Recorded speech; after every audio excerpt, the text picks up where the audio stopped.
Welcome back to the Bible. We will be resuming with Mark chapter 7.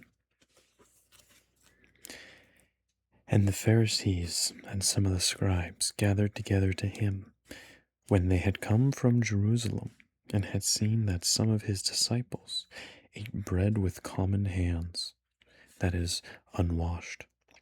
For the Pharisees and all the Jews, unless they carefully wash their hands, do not eat, holding the tradition of the elders. And when they come from the marketplace, unless they wash themselves, they do not eat. And there are many other things which they have received to hold, the dipping of cups and pitchers and copper vessels. And the Pharisees and the scribes questioned him, "Why do your disciples not walk according to the tradition of the elders, but eat bread with common hands?" And he said to them, "Well has Isaiah prophesied concerning you hypocrites, as it is written, This people honor me with their lips, but their heart stays far away from me.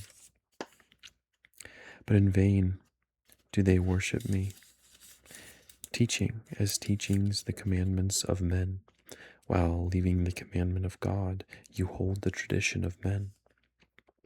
And he said to them, "You nicely set aside the commandment of God, that you may keep your tradition.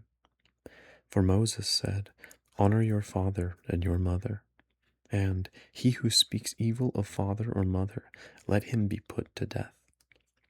But you say, if a man says to his father or his mother, 'Whatever you would have been profited by me is now Corban,' that is, a gift to God, allow him to no longer do anything for his father or his mother.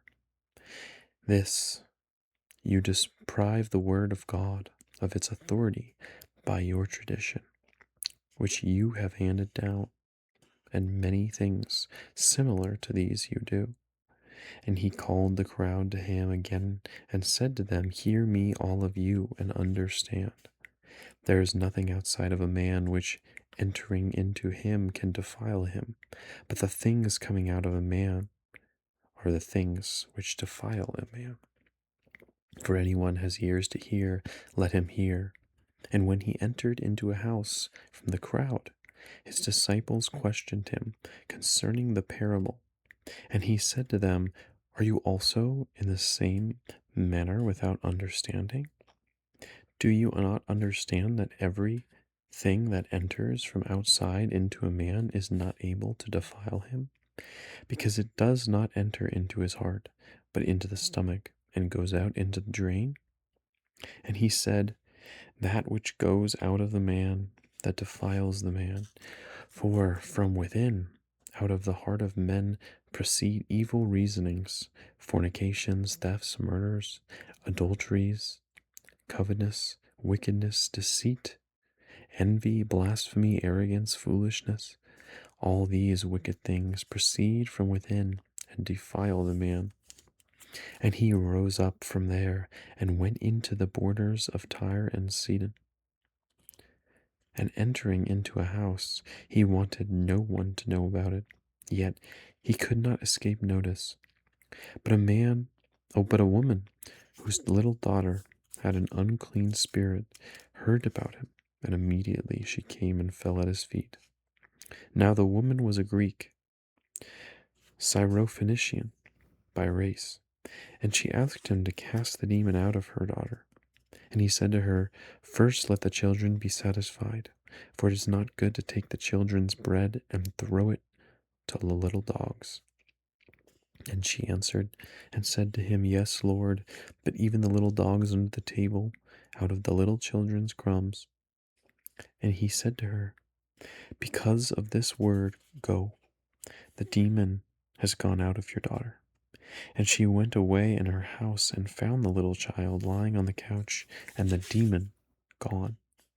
And again he came out of the borders of Tyre, and came through Sidon to the Sea of Galilee in the midst of the borders of Decapolis. And they brought to him one who was deaf and who spoke with difficulty, and they entreated him to lay his hand on him. And he took him aside from the crowd privately and put his fingers into his ears. And he spat and touched his tongue, and looking up to heaven, he groaned and said to him, Ephatha,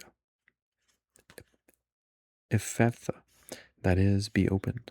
And immediately his ears were opened, and the bond on his tongue released, and spoke clearly. And he charged them not to tell anyone, but the more he charged them so much, the more they proclaimed it. And they were utterly astounded, saying, He has done all things. He makes both the deaf hear and the dumb speak. Chapter 8. In those days, since there were again a great crowd, and they did not have anything to eat, he called the disciples to him and said to them, I am moved with the compassion for the crowd, because for 3 days now they have remained with me, and they do not have anything to eat. And if I send them away to their home hungry, they will faint on the way. And some of them have come from a distance. And his disciples answered him, Where will anyone be able to get enough to satisfy those people with bread here in this desolate place? And he asked them, How many loaves do you have? And they said, 7. And he charged the crowd to recline on the ground, and taking the 7 loaves, he gave thanks and broke them, and gave them to his disciples to set before them, and they sat before the crowd. And they had a few small fish, and having blessed them, he said that these should also be set before them. And they ate and were satisfied, and they took up the surplus of broken pieces, 7 baskets. And there were about 4,000 people. And he sent them on their way. And he got into the boat and his disciples, and came into the parts of Dalmanutha. And the Pharisees came out and began to dispute with him, seeking from him a sign from heaven and tempting him. And he groaned deeply in his spirit, and he said, Why does this generation seek a sign? Truly I tell you, no sign shall be given to this generation. And leaving them, he got in the boat and went away to the other side, not setting your mind on the things of God, but on the things of men. And he called to the crowd, and him and his disciples, said to them, If anyone wants to follow after me, let him deny himself and take his cross and follow me. For whoever wants to save his soul life shall lose it, but whoever will lose his soul life for my sake and the gospel's shall save it. For what does it profit a man to gain the whole world and forfeit his soul life? For what could a man give in exchange for his soul life?